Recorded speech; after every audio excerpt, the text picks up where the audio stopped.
A Rússia está expandindo ao máximo sua retórica nuclear, mas o problema é que a Rússia já espalhou discretamente suas armas nucleares para lugares onde a OTAN não esperava de jeito nenhum.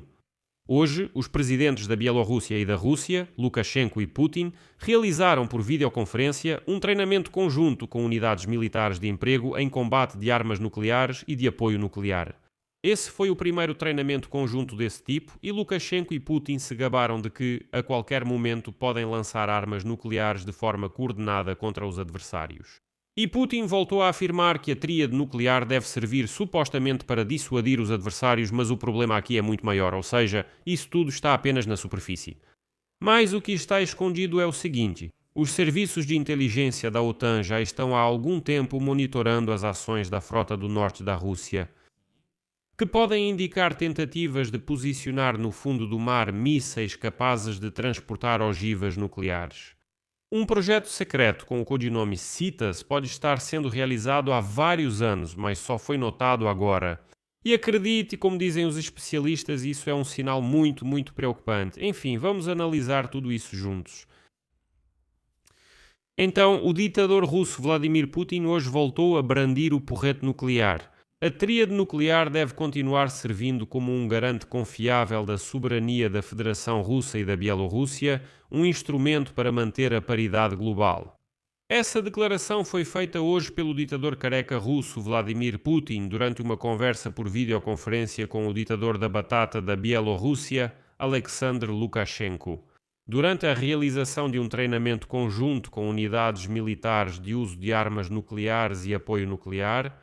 E agora vou citar uma frase hipócrita desse anão careca Vladimir Putin. O uso de tais armas só pode ser uma medida extrema e excepcional para garantir a segurança nacional dos dois Estados. Ao mesmo tempo, considerando o aumento das tensões no mundo, o surgimento de novas ameaças e riscos, nossa tríade nuclear, como antes, deve servir como um garante confiável da soberania do Estado da União. A tríade nuclear da Bielorrússia deve garantir a solução das tarefas de dissuasão estratégica, a manutenção da paridade global e o equilíbrio de forças em nível global. E o ponto é que esses exercícios foram direcionados para, tanto na Bielorrússia quanto na Federação Russa, treinar as ações dos oficiais no comando e na interação durante o uso de armas nucleares, incluindo as localizadas na Bielorrússia. Ou seja, de fato, é uma simulação de como Minsk agiria sob ordem de Moscou para lançar mísseis nucleares simulados. O próprio Lukashenko visitou hoje, de forma demonstrativa, a Brigada de Mísseis das Forças Armadas da Bielorrússia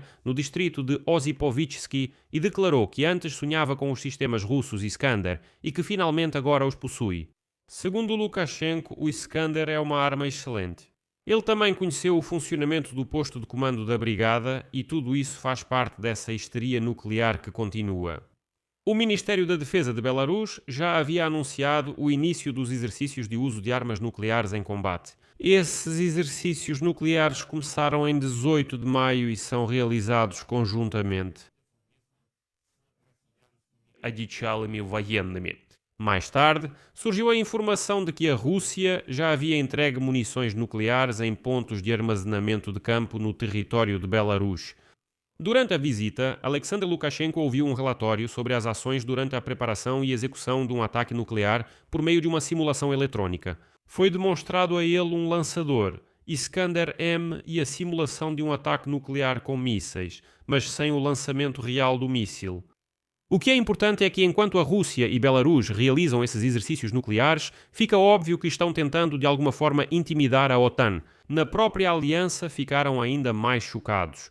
Os serviços de inteligência da OTAN já vêm monitorando as ações da frota do norte da Rússia há algum tempo, que podem indicar tentativas dos russos de posicionar no fundo do mar mísseis capazes de transportar ogivas nucleares. O projeto secreto dos russos, com o codinome Skyfy, pode estar sendo realizado há vários anos, segundo a mídia alemã informou hoje. E, como se soube, nos últimos meses a inteligência da OTAN estudou esse projeto de mísseis dos russos, analisando imagens de satélite, pesquisando bancos de dados científicos russos e documentos históricos, além de obter informações de militares e agentes de inteligência. Lançadores instalados no fundo do mar criariam um sério problema para a OTAN em caso de guerra, pois seriam difíceis de detectar e destruir. O medo de que potências nucleares possam esconder suas armas nucleares em algum lugar dos oceanos do mundo já existia durante a Guerra Fria, e é exatamente por isso. Em 1970, uma resolução das Nações Unidas aprovou o tratado que proíbe o posicionamento de armas nucleares e outros tipos de armas de destruição em massa no fundo dos mares e oceanos, bem como em seu subsolo, que depois foi assinado por cerca de 80 países do mundo, incluindo a então União Soviética e os Estados Unidos da América. Mas, neste caso, os mísseis do projeto Skyfy estão planejados para serem instalados no Oceano Ártico, em território russo. Ou seja, essas são águas territoriais dos russos, então, formalmente, eles não estariam violando esse tratado. Segundo fontes de inteligência ocidentais, eles podem estar no fundo do mar. Existem mísseis em locais especialmente posicionados. No Oceano Ártico, no caso de serem posicionados, os mísseis poderiam permanecer lá por um longo tempo e, se necessário, serem lançados remotamente. Ou seja, isso fica no fundo do mar. No fundo é instalado um container de lançamento, ele é fixado lá, fica o tempo que for necessário e, quando for preciso, é lançado remotamente e então o míssil decola dali. Para a implantação dos silos, serão usados o navio de transporte militar Zvezdochka, baseado em Severodvinsk e construído para transportar equipamentos pesados pelo mar, e provavelmente o submarino especial Sarov. É o que indicam fontes da OTAN. Helge Adrians é oficial da Marinha da Alemanha e pesquisador do Instituto Alemão de Relações Internacionais e Segurança. Ele considera esse projeto como uma tentativa de reduzir a dependência de plataformas de lançamento de mísseis muito complexas e caras, como submarinos. Tendo silos submarinos, a Rússia poderia manter seu potencial nuclear mesmo em condições de recursos financeiros limitados. Putin está basicamente tentando economizar ao posicionar mísseis balísticos intercontinentais no fundo do mar. Na opinião dele e na opinião desse próprio oficial, isso tem duas vantagens principais. Em primeiro lugar, a neutralização delas parece ser muito cara. Caro porque é preciso calcular exatamente onde no mar ou no oceano está esse silo de lançamento, tentar atacar e assim por diante. Além disso, o método reduz custos com submarinos e tripulações. Com esforços e custos relativamente pequenos, a Rússia poderia alcançar o mesmo efeito para o qual atualmente precisa de submarinos tripulados. Mas um projeto desse tipo, é claro, também tem desvantagens. Bem, é necessário lidar com as correntes oceânicas e com o assoreamento dos silos. Será necessário resolver questões técnicas muito complexas sobre o desdobramento dos mísseis, fornecimento de energia elétrica e troca de dados com eles.